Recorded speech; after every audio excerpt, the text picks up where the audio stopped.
All right. Good morning, everyone. Thanks for coming. Hope you all had a good time yesterday. I am Dipankar. I am a solution architect at Royal Bank of Canada, US Wealth Management. And today I'm going to talk about zero trust for hybrid environment. A little bit about me. So I have about 20 plus years of work experience in software. And out of my 20 years of experience, 15 plus years, I've been working in wealth management and banking. And I am a solution architect, as I mentioned. So I am not a security specialist working in identity and access management or cyber tech office, but security is part of daily job that I have been embracing for my whole career. I love learning new stuff about security, and I love talking about security in conferences. So before we start talking about zero trust, here is the thing. So we have been talking about zero trust for very heavily for the past 4 to 5 years. And most of the discussions are around, users, devices, protecting resources, identity and access management, network, all of those stuff. So I'm going to take a slightly different approach and going to focus on not only this stuff, but also some of the other stuffs in zero trust where we are not really talking a lot. So before we go jump into zero trust, right? So let's look into the definitions from some of the major players.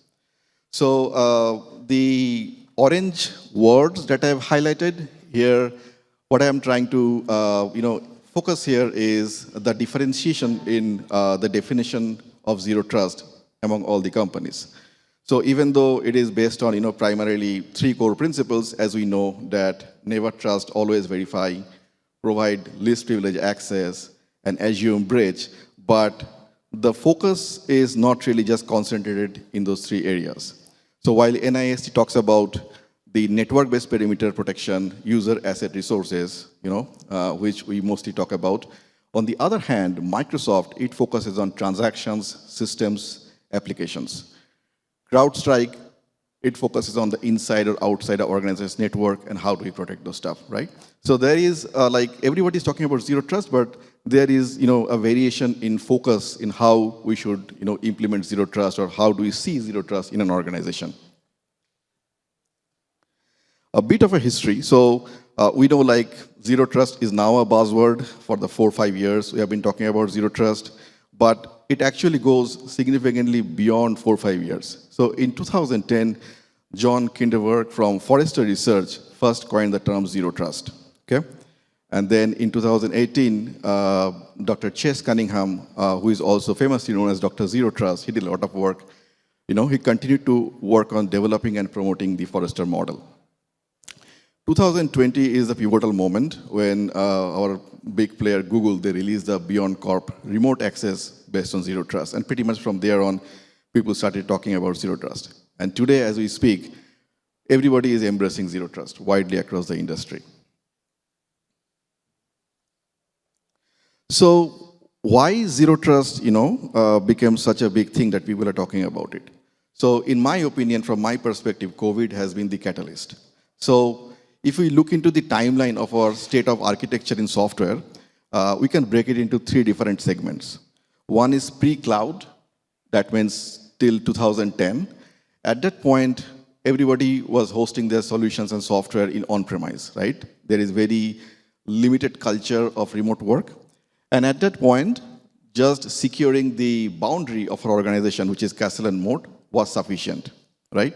So you protect your network boundary, people come to the office, access your network, and that's all. Then it is assumed trust within a network. You don't have to do anything much. And the second part is between 2010 and 2019 when cloud actually came out, right?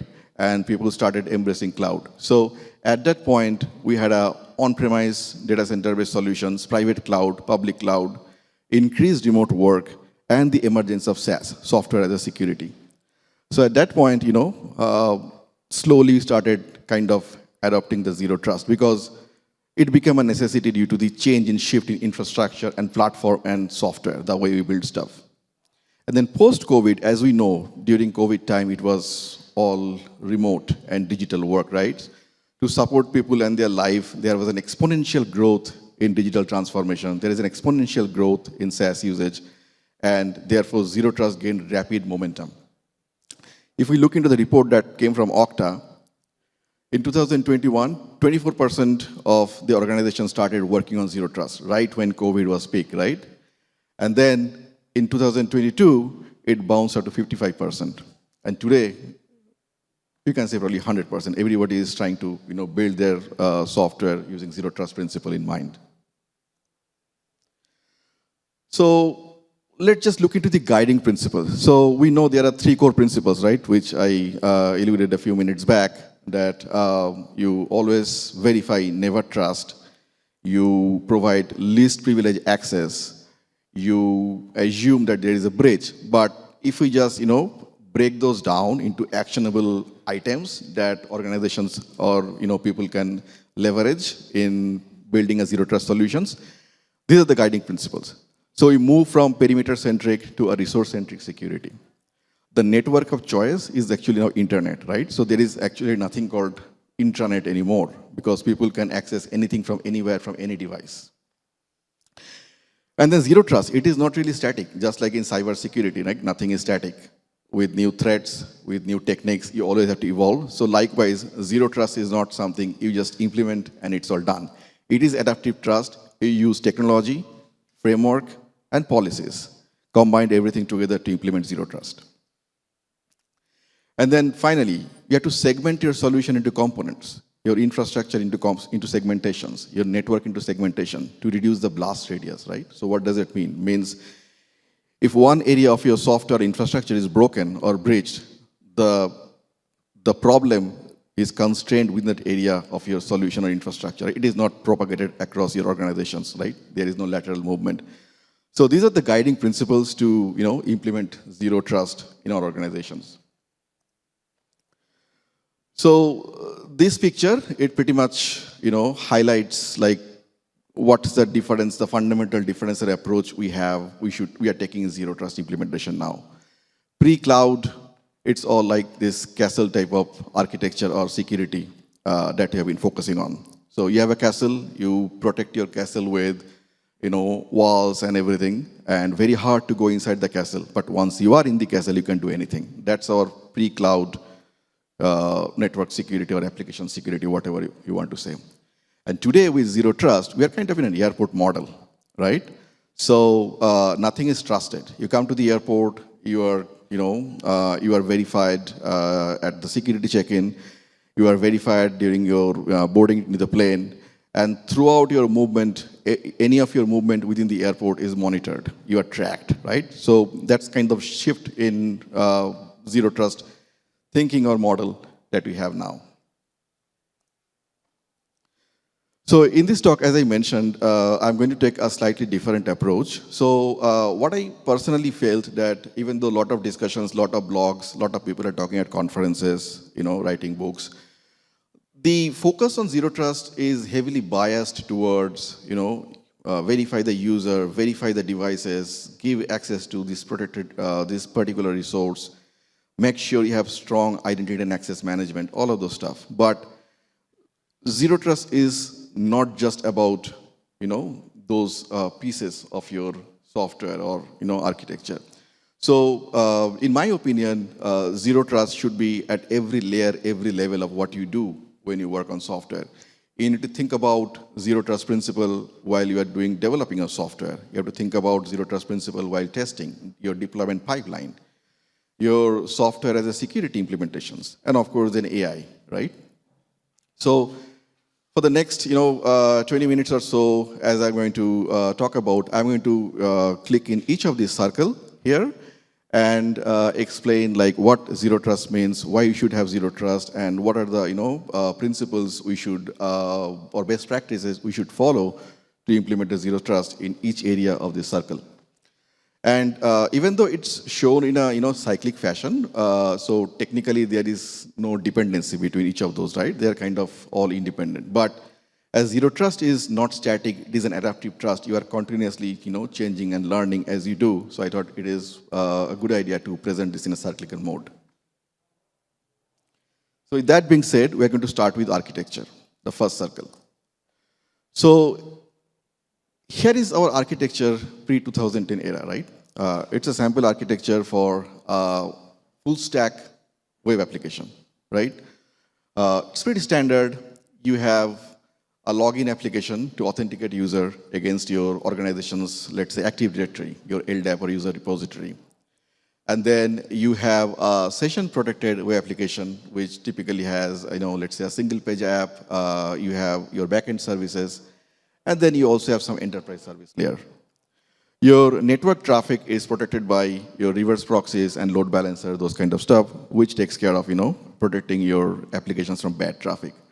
So what we essentially have done, that once you authenticate user using your login application, you have a session, and then you trust everything, right?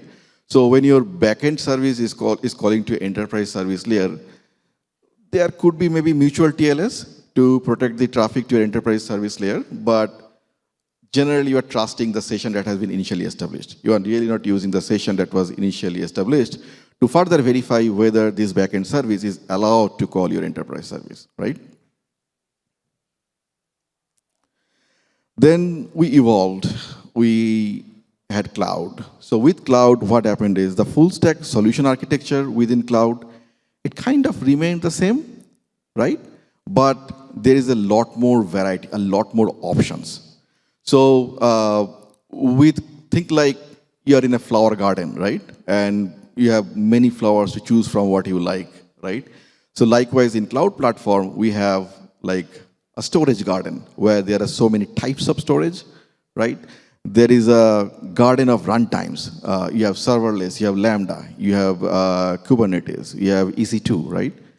So what happened is you build the similar full stack solution in cloud, but you have a lot more choice, right?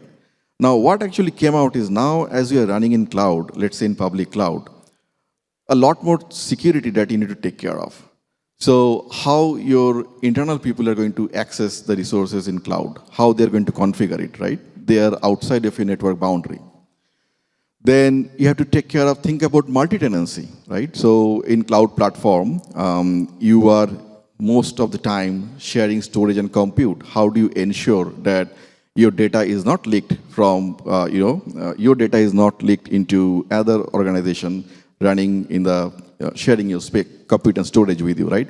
So those are the kind of challenges that came up with the evolution of cloud. So we still are doing a session-based kind of, protection, but with your platform moving to outside of your organization perimeter, so zero trust is something that people started realizing. So at this point, zero trust was more like a subtle, and it was not very loud, and it actually became loud when you started adopting this hybrid model, right? So majority of the big organizations, not just only big organizations, but even the small organizations, right? So they have been running solutions in their own data center for decades, right? So they naturally could not just stop working in their data center and move everything to cloud. So in fact, 80% of the companies still run in hybrid model.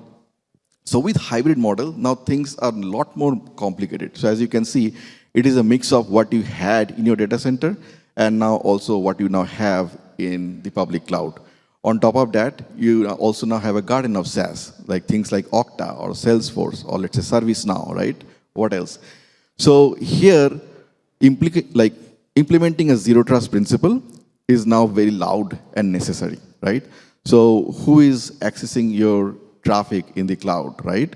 Who is going to access your traffic in your on-prem? How data is moving between your cloud and on-prem, right? Your web app might be running in cloud, but you still may have legacy enterprise services in your data center. So you need to protect every interaction, every identity, right? Every communication. All these arrows that you are seeing in this picture, you need to apply the zero trust principle. So just to summarize, with this hybrid model, now this is our architecture landscape look like. So you had entire applications distributed system always, right? Now what we had on-prem legacy servers. Now what we have is private cloud. We have device end users, public cloud, different type of SaaS, and different type of more integration challenges. Like it's not just API anymore. You have streaming, you have batch, you have LLMs with your AI, right? So this is now your architecture landscape, and that makes things really complicated and requires iterations to implement zero trust in your hybrid model of architecture. Let's now move on to the second circle of zero trust, which is zero trust principle in development. So first of all, why do we need to think about zero trust principle in development? Now imagine that you are doing all the good work in network security, identity access management and all, but if in your application development, you leave some vulnerable code, so no matter whatever actions you have taken, whatever tools or frameworks you have used to your zero trust principle, your data will still be exposed to some third party, right? Your data will, your application will still get breached, right? So that's why when you're designing a software, right, even though zero trust something is not something just came up in the concept of development, you need to keep that in mind when you're designing. So what I have highlighted here is 3 core, strategy to apply zero trust principle in development. So first one is the secure coding practice, right? So from a secure coding stack practice standpoint, as a developer, we should have the code scanning, right? Your static application security scanning as integrated in your IDE. You should not just assume that there is a DevOps pipeline which will take care of, validating your software piece of code to make sure there is vulnerability or not. You should take care of all those basic OSAP vulnerabilities like cross-site scripting, SQL injection, cross-site request forgery, those kind of stuff as part of your software development, right? Credential and token management. So what does it mean? So you use API keys, you generate tokens, all of the stuff, they should not be there in your source code or your source code repository, right? They all should be in some secure vault so that it is not exposed. Software bill of materials. We should always maintain a good software bill of materials in our code base, right? So that in the event an incident like log4j happens, so that you know that what are the different set of libraries that are implicitly using log4j. I need to either replace those libraries, upgrade those libraries, and whatever. Those are the secure coding practice we must follow in our development with zero trust principle in mind, or to achieve zero trust. Then authentication and access control. We should have credential hygiene, right? So if my system is the system of record for user ID and password, I need to make sure that I do not really send around my user IDs across other different databases of my organization. I should use, cross-reference. Just enough access, right? So I need to make sure that role-based access control is properly implemented. If a service is if an application, even if it is internal, going to call my service, I need to make sure that it has only the read permissions or the write permissions and not, expose a broader permission than we have. And finally, internal traffic should be treated as an external traffic with the same caution, right? So as the principle of zero trust is, always verify, never trust, you should not assume that if a traffic is coming from your internal, IP address, that you should bypass or leave the OAuth or mutual TLS you have. You should just treat them as an external traffic. The third item focuses not on the development practice, but the development environment, right? So we should focus on the workstation security, right? We need to make sure that only the authorized people have access to the code base. And as they commit their code, using standard, GitHub config, we can enforce the code signing and commit verification to ensure that somebody who is authorized to commit code is committing the code, not someone else. So these are the, again, it's not a comprehensive list, right? These are my perspective that at a minimum, these are the 3 principles we should take when we develop our software, keeping zero trust in mind.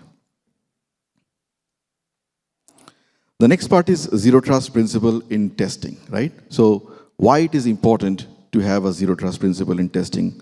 Well, we know that we have role-based access control. We are assuming that the tokens have limited permissions and all. But if we don't verify, right, then our customers will verify in production, and that will be bad for our reputation, right?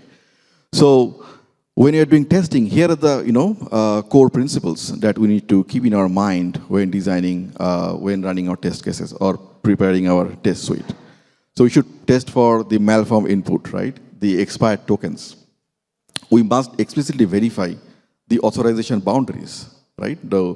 Like this API says that it should be able to only able to read data from the database, but is it able to also write data into the database, right? If it is, then it's a problem, we should flag. Challenge the happy path assumptions, like application timeout.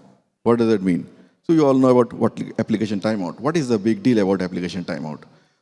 Well, let's take an example. Let's assume that you have a single sign-on implementation, right, in your web app. So you log into your web app, you click a button, then you single sign on into another web app. Now, you go for a coffee break, you come back, your application timeout of your application where you have logged in before, has expired, and that's good. But what about the application where you did an SSO? Has that application timed out yet? If not, then you are leaving a gap, right? Then you are leaving a gap which somebody can exploit and access that application where you did an SSO. And as you learn as part of your testing, that what are the common or historical security issues that are present in your app, you should track those and have a separate testing suite for that. Next is about deployment pipeline, right? So why it is important to have zero trust principle when you design your deployment pipeline. Well, your deployment pipeline does a lot of things, right? It checks out your code from your version control, it builds the code, it runs SAST, DST scan, all of those stuff. What if in your build script, you have hard-coded the service ID and password which talks to your source code repository or talks to your deployment environment? Then an internal bad actor who may have access to your script, they can extract those information and exploit, right? So here are the core principles, or what are the core strategies that we should have in implementing zero trust in our deployment pipeline. Scanning of the build server, right? Your build process should have the service ID you are using to access your code base should only have read-only access to your source code, right? They should not be able to write anything. SAST and DAST, static application security testing, dynamic application security testing, they should be part of your code base, of your deployment pipeline. You should not assume that the developers are taking responsibility. Every developer in your organization has taken the responsibility of performing SAST testing as part of their development pipeline, right? Third-party library scans, deployment package. You prepare a Docker image, you are now pushing it to your hybrid environment in cloud in Kubernetes cluster. What if that image has some vulnerabilities, right? You need to make sure that you cover it as part of your deployment pipeline.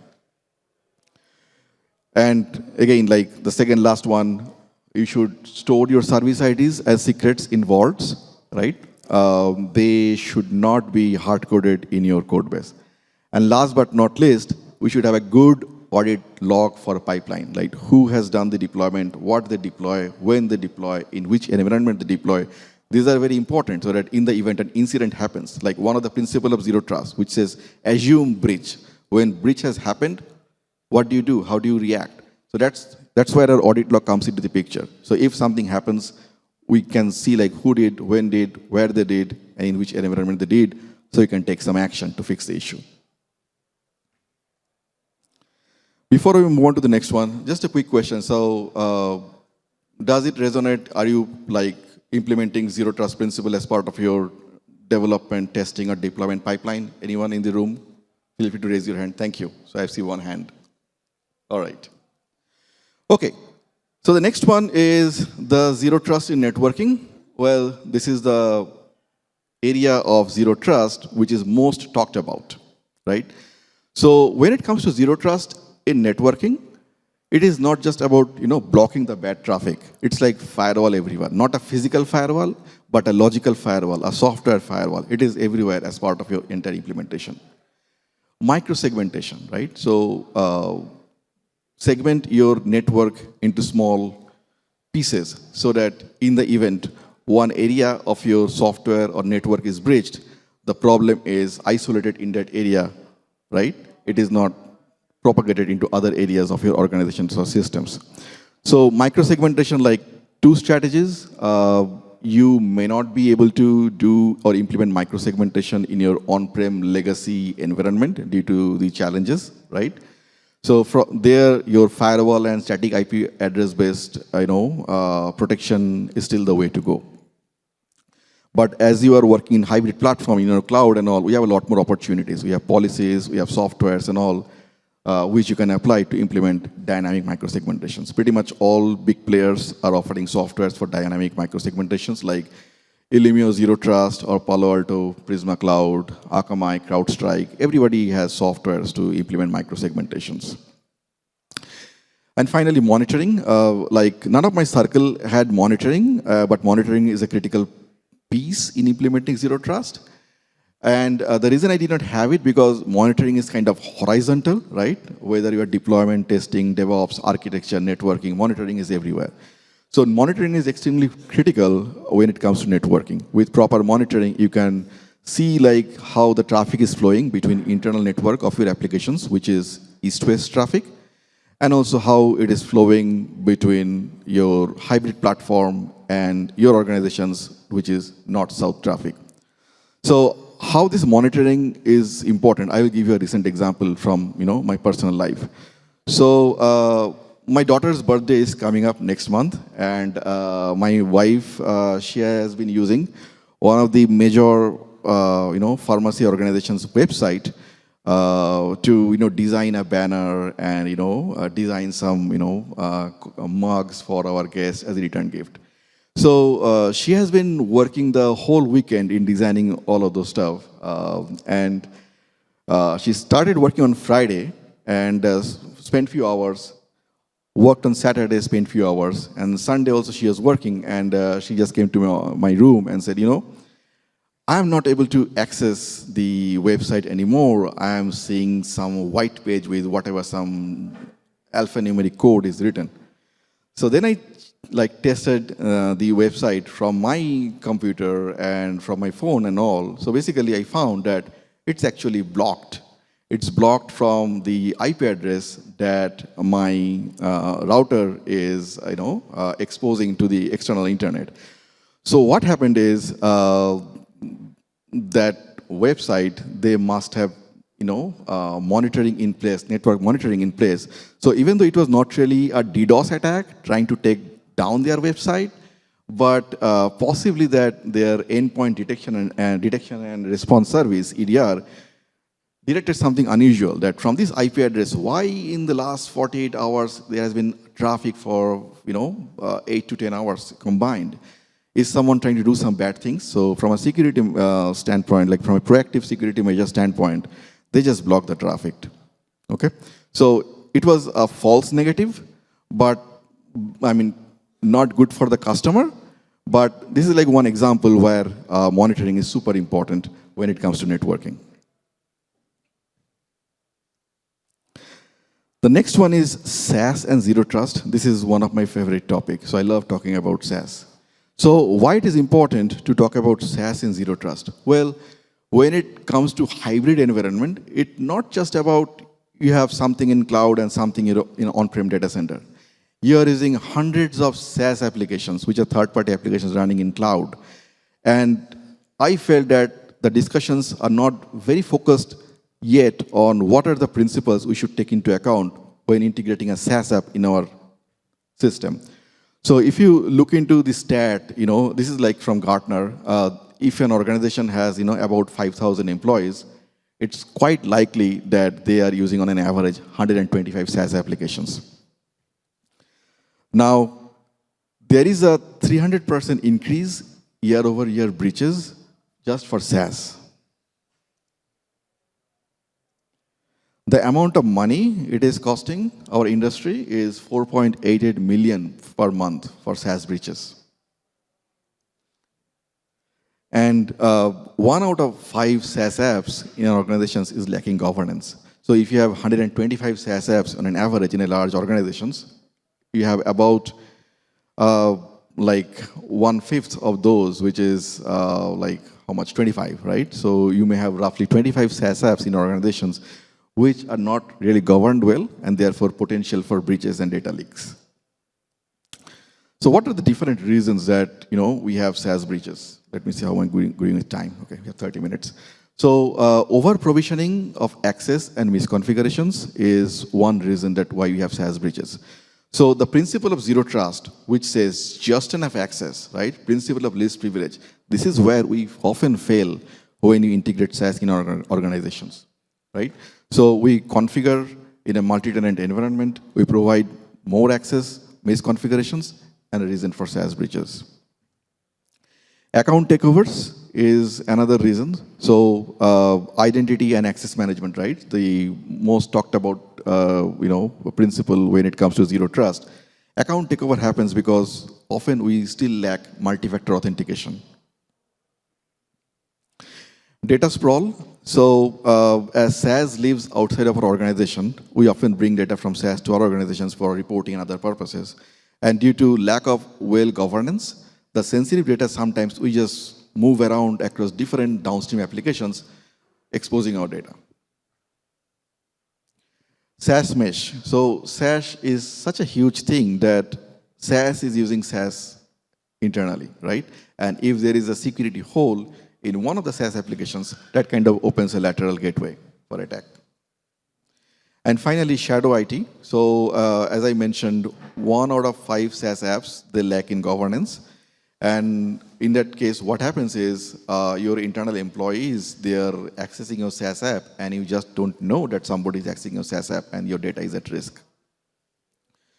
So with that in mind, what are the actions we should take, or what are the principles of zero trust we should keep in mind to effectively implement a secure solution for SaaS? So I've broken into 3 different parts. One is tool-based and the other one is a basic hygiene. So when it comes to basic hygiene, when you are implementing SaaS, you need to make sure that we are implementing single sign-on. We have multi-factor authentication enabled. When you're doing a data transfer from SaaS to our organizations, we are using a private network like, let's say, AWS Direct Connect or Azure Express Route kind of solutions. If that is not viable, then use VPN connectivity or private link, those kind of solutions, so that data is not exposed in the internet. We store sensitive data in SaaS. Customer managed key is very critical, right? So we use your managed key to encrypt the data in SaaS platform so that in the event there is a SaaS breach, the bad actor cannot really do much with the data because it is encrypted and they don't have the key. And finally, there are modern tools available to help you achieve zero trust with SaaS. So Cloud Access Security Broker and SaaS Security Posture Management, SSPM, those are the kind of tools that you can use to have a complete governance and monitoring of your SaaS solution in your organization to protect your SaaS integrations.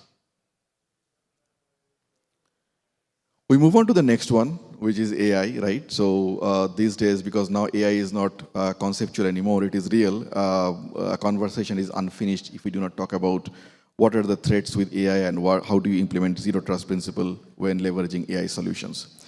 So let's first talk like what are the different threats with AI. So here is another statistics. IBM is saying that AI-based attack cost organizations close to 2 million more than the traditional breaches, right?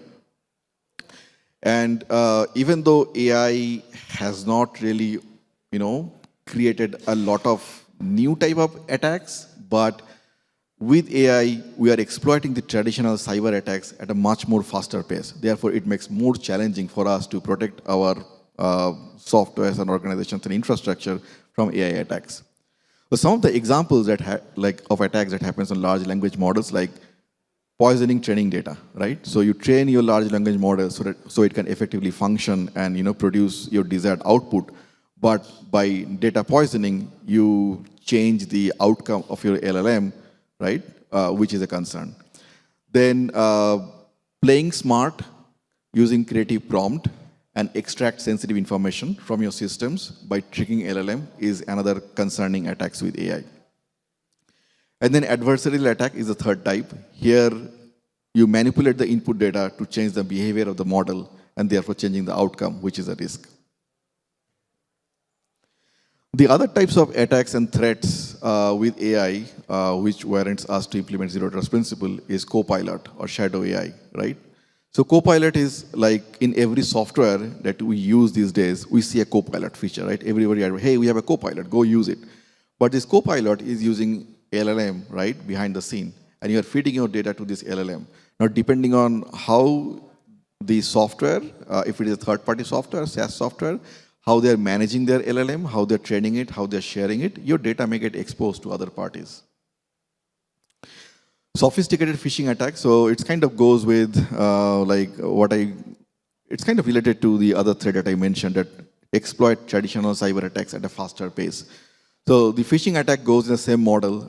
Using AI, the phishing attacks are now made so real that even not only the older generation, but the younger population also, falls into prey and they get victim of attacks. The new type of attack, which is came just with AI, is deepfake. I guess everyone knows in this room. Deepfake is a concern and it is difficult to prevent, though there are now organizations who are coming up with deepfake detection tool that you can install and try to detect deepfake. So with that being said, how do we adopt a zero trust practice when using AI solution or implementing an AI solution? So verify and protect your input from tampering, right? So verify your input that is going and take all the measures so that your input cannot be tampered. And put a human in the loop to verify the generated output before you are trying to use it, right? To make key decisions in your organization. Classification of data sensitivity is very important, right? So with AI applications, just because you have an AI application, you want to, let's say, implement a text to SQL kind of solutions, you want to give the AI model access to your data, but take that just enough access approach of zero trust.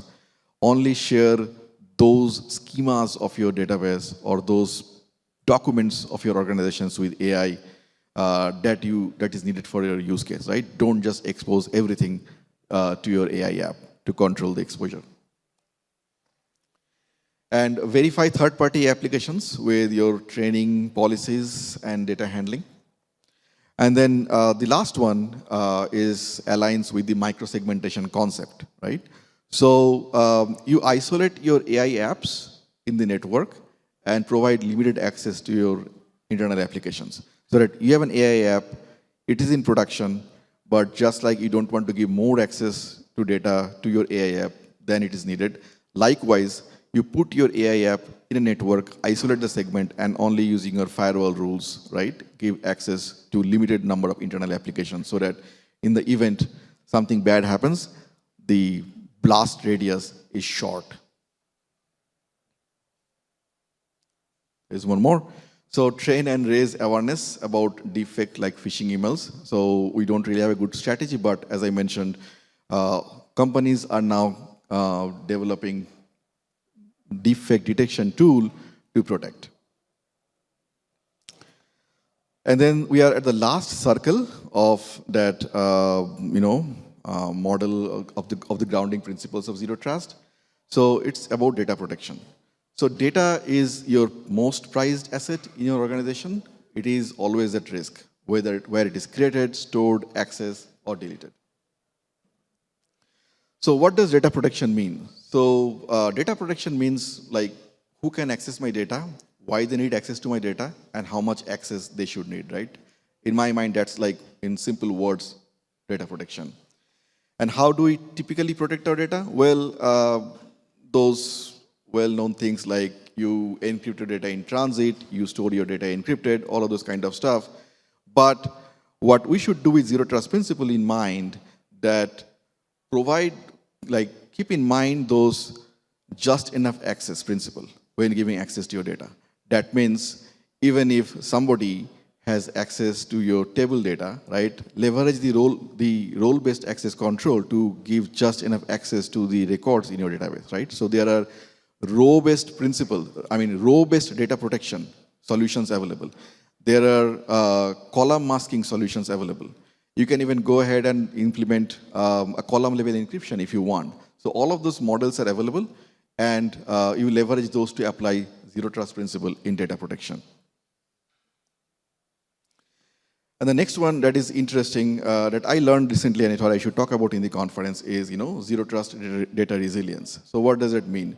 So this is about your backup of your data, right? So it is not often talked about that what are the protections and securities we should have when you're taking a backup of our data. So what zero trust data resilience mean that your backup software and your backup storage, they should be isolated as well. Okay, so that in the event something is compromised, if one of the two things are compromised, the other one is not compromised. Your backup data that you are taking, that should be immutable. So in the event, like let's say a ransomware kind of attack happens, right? You can, get your data back from your immutable backup storage. Let's just revisit that complex hybrid environment just one more time. So we covered all of those 7, 8 different areas of our software ecosystem, our infrastructure and platform, where we should apply zero trust principle, why we should apply zero trust principle, and thought of just revisiting this complex diagram one more time. So every connections, every data flow, every component is a trust boundary. Right? So nothing should be having an implicit trust, and we should implement the appropriate security, access control, network isolation, principle of least privilege for data access, all of those stuff to implement a zero trust in a hybrid environment. Now we are nearing the end of the discussion. So just one more analogy. Our zero trust is like our immune system of a human body, right? So our old days perimeter-centric security is just like, protecting your skin, right? So just protecting your skin does not give your body protection from any kind of, illness or sickness, right? Your immune system need to work together, your skin, saliva, stomach acid, blood cells, right? They need to work together, they constantly scan, remember the threats, and reacts when there is some problem in your body. So zero trust is just like that. It is our cyber immune system, right? So you build this in your every process and always constantly evolve with the different threats that you are encountering. Piecemeal security is not enough. So we may secure every application, infrastructure, platform components individually, right? But if the overall ecosystem, we still may have some security gap due to not designing the system with zero trust principle in mind. So what are some of the examples? Let's say you have done really great job in your development principle, your testing, your deployment pipeline, your architecture, network, data protection, everything. But where we can still may fall short and expose. Few examples. So API call between internal applications, microservices, right? So microservice is still very relevant. It became a big thing, just like zero trust and AI are now big things. Microservice became a big thing. With cloud, like about 8 to 10 years back. Now, what we have done, a very common implementation pattern in microservice is service-to-service call. And for that, there have been a practice of bypassing the security when one microservice calls another microservice in your software ecosystems. Well, that's like a sweet point for the attackers to exploit that and get something out of it. Identity and access management, right? So if you have multiple identity and access management solutions, if you are implementing more, creating more identities than one for your customers, then you are actually, your identity and access management solutions are siloed. They leave blind spots. Security logs. So in a hybrid environment, you have security logs in cloud, you have security logs in SaaS, you have on-prem security logs and other data platforms. Now, if you do not bring all of those security logs into an ACI/EM system, then again, from insider threat, how we are going to protect your application if you do not have a 360-degree visibility to your entire logs. Developer with local admin right. We have done all the great job. One of the developer got some local administration right, and if his system is exploited, right, then what happens, right? Your zero trust goes into water. One developer computer is compromised, and then that opens up the gateway to attack your system. And shadow IT blind spots, it's like there are still, like when you're in a large organization, there are still applications which are not well governed, open source for some shadow IT, and those are areas of concern which may still cause a breach, even though you're doing a good job in implementing zero trust. GenAI chatbot accepting arbitrary prompts. So one of the AI threat that we discussed. So if you are not taking enough care in designing or protecting your LLM from accepting and exposing data through well-crafted creative prompts, your chatbot is going to expose sensitive data to somebody in your organization or outside of your organization. So just to reiterate the core principles, continuously authenticate, authorize based on identity, context, and intent, limit to just enough access, just in time, and take risk-based adaptive control. Operate that assuming system is already compromised, monitor, and take action. Well, we spoke a lot about how to implement zero trust, where do we implement zero trust, why it is important to focus on, like, keep in mind zero trust principle in certain areas of your software, but it's not easy, right? There are a lot of challenges. So what are those challenges? So legacy application is a challenge, right? So we cannot really implement all the zero trust best practices in our legacy applications. And we cannot really modernize all legacy applications overnight, right? It takes time. So these are like areas, legacy application is one area where you have challenge in implementing zero trust. Non-human identity is another factor. So according to Okta, for every human in a large organization, there are about 50 non-human identity. So non-human identity means your credentials, your API secrets, your certificates, all of those stuff. Now, depending on how severe those non-human identities are, in the event non-human identities are exposed, the extent or the severity of the breach can vary. AI-driven threats are difficult to battle against. Well, it's an evolving space, like it's not matured yet, right? So as we don't know very well how to take, best out of AI at this moment, we also don't know very well that how to battle against all the AI threats because it is evolving. And then the hybrid nature of the solution, that complex architecture that I demonstrated a couple of times, private cloud, public cloud, legacy applications, servers, databases, and all.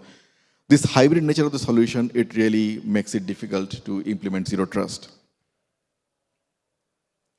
With that being said, the last couple of slides I have.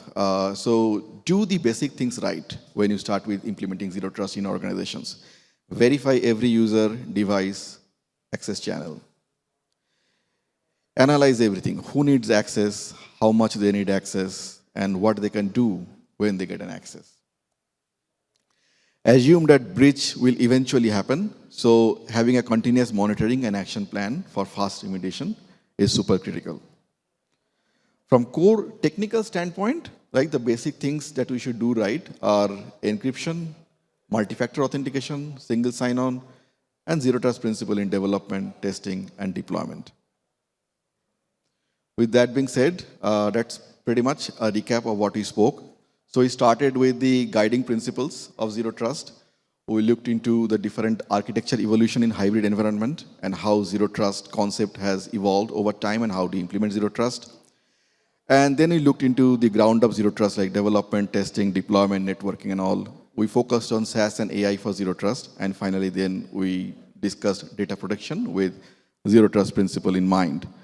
And to reiterate, piecemeal security is not enough. All your connections, components, they all are trust boundary that you need to take into account when you design a zero trust solution. There are, just in case, if you're new to zero trust, if you read about zero trust, you will encounter with a lot of terminologies. So it's not comprehensive, but I found like these are the core terminologies or acronyms that you will encounter as you implement and deal with zero trust. And yeah, that's pretty much it. Questions from anyone? Yes. Yeah, that's a good point. So supply chain attacks, yeah, I tried to cover as much as I can in a 45 minutes conference. It's not complete, but that's a good point. So supply chain attack is one area that we need to keep in mind for zero trust. Seems to be a good question. Thank you. Anyone else? Yes, sir.